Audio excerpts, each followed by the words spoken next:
5-10 વર્ષ દોડ લગાવી આવતું તારું પેટ હલકું થઈ જાય પછી અમે તને પાછું જમણવાર આપશું. એટલે જેનું પેટ ખાલી છે એમને વોટ આપો. બધા અલીભાઈ અહીંયા લગભગ બધાને સારી રીતે ઓળખું છું અને હું જ્યારથી અહીંયા આવું ત્યારથી આંદોલનમાં જોડાયેલા છે. કારણ કે આંદોલનકારી હોય તો એ વધારે વિશેષ જમીનથી જોડાયેલો હોય એ વધારે વિશેષ કામ કરી શકે. અને આપ સૌને વિનંતી છે કે અબડાસા તાલુકા પંચાયત બનવા જઈ રહી છે. હું દરેક સીટ ઉપર લગભગ સુધી મારા ખ્યાલથી જઈ આવ્યો છું. ગયો નથી તો ત્યાંના સમાચાર પૂરા લીધા છે. એનામાં ભયમત નથી. 13 થી 14 સીટો કોંગ્રેસની તાલુકા પંચાયતની આવે છે. બરોબર છે. જિલ્લા પંચાયત મોસ્ટ ઓફ 3 જીતી ગઈ છે. ખાલી વાતો કરવામાં નહીં, મહેનત કરવી પડશે ભાઈ, નકર હારી જશું બધું. એટલે આપ સૌને વિનંતી છે, અહીંયા આગળ તમામ લોકો આવ્યા છો, સોશિયલ મીડિયા ઉપર પ્રચાર કરો. આજુબાજુમાં આખા કચ્છમાં જેટલા પણ લોકો રહેતા હોય આપણા સગા સંબંધી એમને ફોન કરીને કહો 26 તારીખના કોંગ્રેસને વોટ આપવાનું છે. 26 તારીખના કોંગ્રેસને વોટ આપવાનું છે એવું ફોન કરીને મેસેજ કરીને કહો. અને હવે તો એવા સમાચાર જે મળી રહ્યા છે, મને જે ફોન આવ્યા છે, મને જે મળવા આવ્યા છે, હું તમને એક વાત કહું. આજે હું ભૂતથી રસ્તામાં આવતો હતો, મોહમ્મદભાઈ એક ભાજપના ઉમેદવાર મળ્યા, ચાય પીધી સાથે. દુશ્મની તો કોઈ સાથે ન હોય, ચાય પીધી. ભાઈ તમે અમારા વિસ્તારમાં ના આવજો ખાલી. એટલે ડર કેટલો છે કે અમારા વિસ્તારમાં ન આવજો ખાલી. તમે ભલે પ્રચાર કરો કે ન કરો, વિસ્તારમાં ન આવતા તમે. એટલે કહેવાનો મતલબ એ છે કે ભાજપ ડરી ગઈ છે. ડરેલાને વોટ આપવા કરતા જે ભૂખ્યા છે એમને વોટ આપીએ. અને હાલ જે પરિસ્થિતિ છે, બીજેપીના જે વોટરો છે એનામાંથી ઘણા વોટરો નારાજ છે. એ વોટ નોટાને આપવાના છે તો આપણે બધાની જવાબદારી છે કે નોટાને નહીં, એમને હાથ જોડીને રિક્વેસ્ટ કરો કે ભાઈ એક વખત તું કોંગ્રેસને વોટ આપ. એક વખત જો સત્તા છે અહીંયા કને પક્ષ બદલે. જૂના લોકો એવી વાતાવરણ છે અબડાસામાં કે ભાઈ પક્ષ પલટો કરી નાખ્યો થાય, એનામાં કોઈ મોટી વાત નથી. એક સમયમાં જનસંઘ હતું ત્યારે પક્ષ પલટો થતું, ભારતીય જનતા પાર્ટી બની ત્યારે પક્ષ પલટો થતું.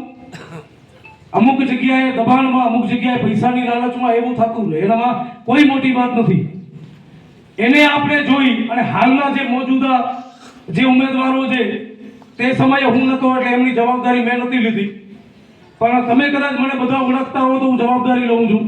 અહીંયા કને અબડાસામાં જેટલા પણ ઉમેદવારો છે એમને જીતાડો અને જીત્યા પછી જો પક્ષ પલટો કરશે તો ચપલેથી મારા પહેરેથી જવાબદારી લખન જુઓ. मुझे भाजप से ना, भाजप से वापस से त्राण नहीं। 36 वर्ष की उम्र है, 4 दिन जो पिए या भुज में भाड़े दे रहा तो ये स्कॉर्पियो मुझे संगठन का मालूम करने ना, मुझे पैसों ना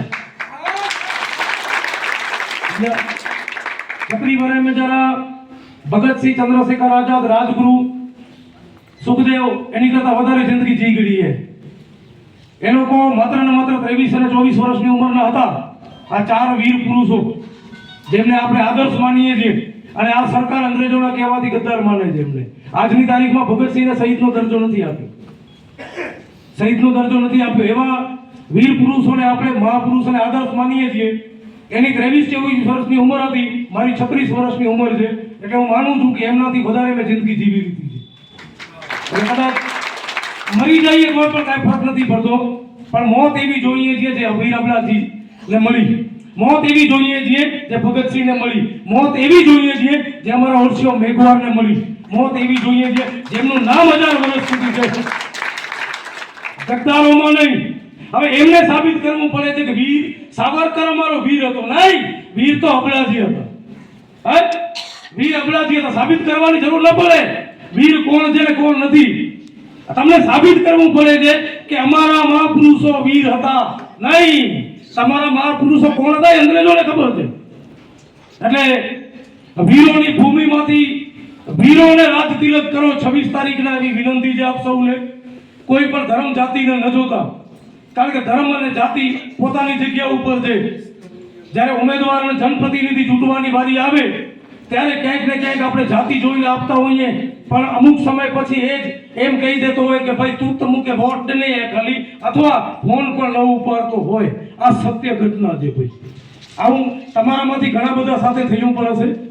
એટલે આપ સૌને વિનંતી છે કે અબડાસાની જે સીટો છે ખાલી જીતાડો નહીં, જીત એવી અપાવો કે ગાંધીનગરમાં બેઠેલા મંત્રીઓ નોંધ લે કે અબડાસામાં આટલી મોટી લીડ આવી કઈ રીતે.